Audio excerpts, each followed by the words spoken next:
Your Excellency, Prime Minister Abiy Ahmed of the Federal Democratic Republic of Ethiopia, Your Excellency, Chairperson of the African Union, and in the interest of time, may I just proceed on established protocol and say, Your Excellencies, my colleague, heads of state, distinguished citizens. It's a privilege to address this historic launch of the African Union theme of the year 2025, and I quote, "Justice for Africans and the people of African descent through reparations," unquote. This moment marks a significant milestone in our collective pursuit of justice, equity, and the long overdue recognition of the historical injustices that continue to shape the lives of Africans and the people of African descent worldwide. At the 37th Ordinary Session of the Assembly of the African Union in February 2024, our heads of state and government made a landmark decision to dedicate the year 2025 to the cause of reparatory justice. This decision underscores our collective commitment to addressing the historical injustices and their lingering consequences that have impacted generations of Africans and people of African descent. It aligns with our broader struggle for liberation, unity, and socio-economic empowerment as enshrined in Agenda 2063, the Africa we want, a vision for an integrated, peaceful, and prosperous continent. Your Excellencies, the transatlantic slave trade was one of the most heinous crimes against humanity.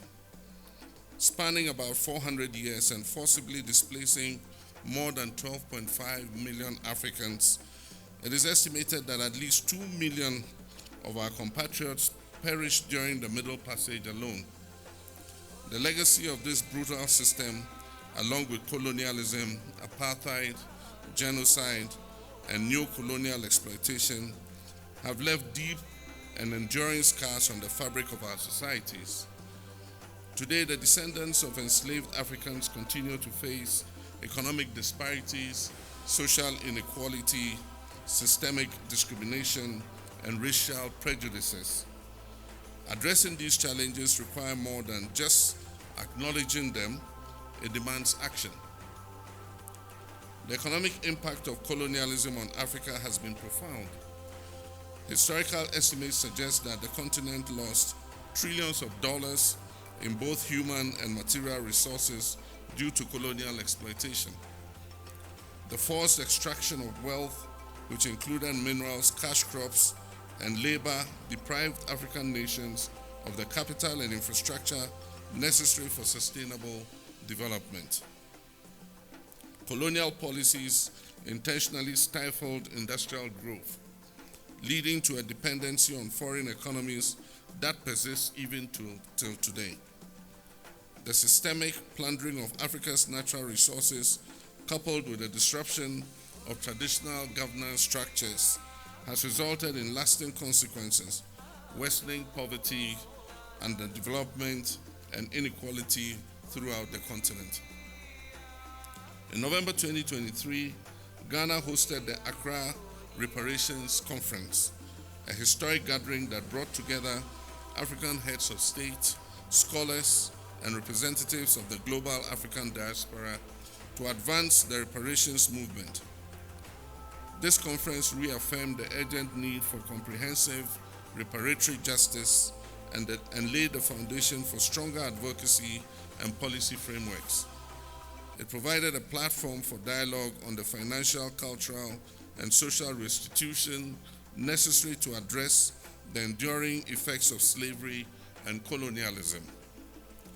The outcomes of this conference served as a guiding pillar for our collective efforts moving forward.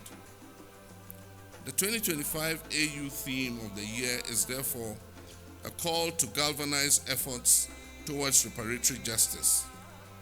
It is an appeal to ensure that the dignity, rights, and well-being of Africans and their descendants are fully restored. Reparations involves not only financial compensation, but also restitution, rehabilitation, and guarantees of non-repetition for the abuse of fellow human beings. It is also about truth-telling, historical accountability, and the restoration of agency to those who have been marginalized for centuries.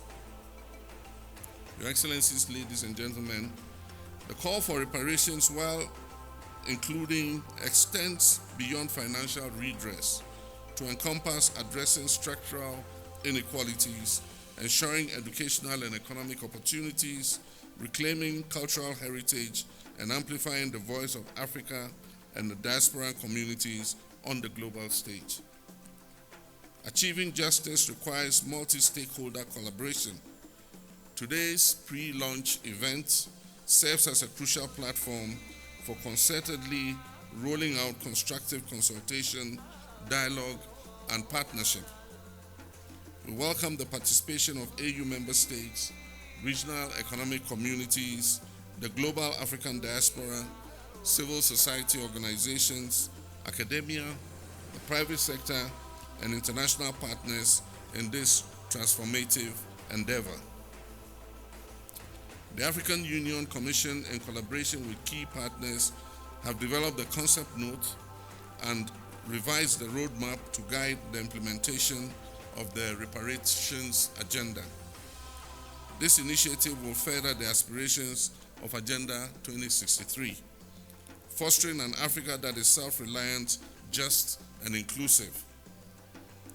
Through this launch, we seek to, among other things, mobilize political will and commitment towards reparatory justice and racial healing.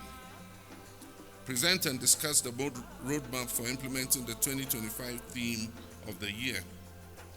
Foster partnerships among AU member states, diaspora communities, and like-minded international allies. Engage stakeholders in resource mobilization efforts to support reparations initiatives across Africa. Elevate awareness and advocacy to ensure sustained engagement beyond 2025. Encourage dialogue and knowledge sharing among experts, policymakers, historians, and affected communities.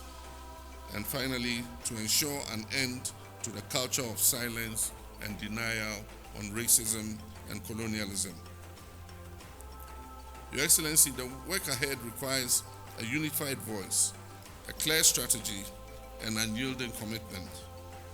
Today, we reaffirm our commitment to working together to develop policies and frameworks that will support reparations efforts across Africa and beyond. We must continue to advocate for stronger legal and institutional mechanisms at the national, regional, and international levels to ensure that reparatory justice for the historical trauma inflicted on global Africa is not just a conversation, but a reality.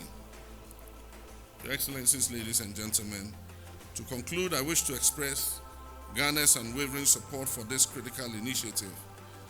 Let us seize this moment with the determination it deserves as we work together towards a future that is fair, that is just, and equitable for all Africans and people of African descent, and by natural extension, the uplifting of all humanity.